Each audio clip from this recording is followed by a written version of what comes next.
আজকের সংবাদে আমরা আপনাদের জানাব জুলাই গণ-অভ্যুত্থানের প্রথম শহীদ আবু সাঈদ হত্যা মামলার সর্বশেষ তথ্য।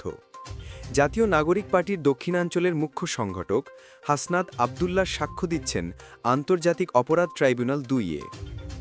মঙ্গলবার সকালে ট্রাইব্যুনাল ২-এ বিচারক নজরুল ইসলাম চৌধুরীর নেতৃত্বে ৩ সদস্যের প্যানেলে হাসনাতের সাক্ষ্য গ্রহণ শুরু হয়। তিনি প্রথমে তার জবানবন্দি দেন।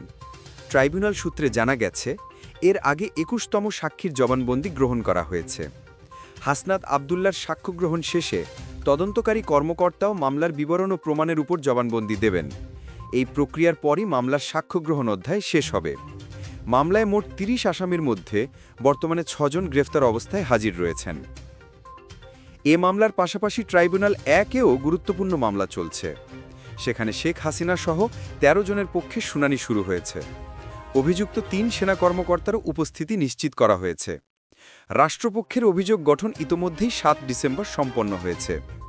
দর্শকরা জানতে পারবেন, এই মামলাগুলি শুধু অতীতের ইতিহাস উদ্ঘাটন করছে না, বরং দেশের গণতান্ত্রিক ও মানবাধিকার সম্পর্কিত গুরুত্বপূর্ণ দিকগুলোও তুলে ধরছে।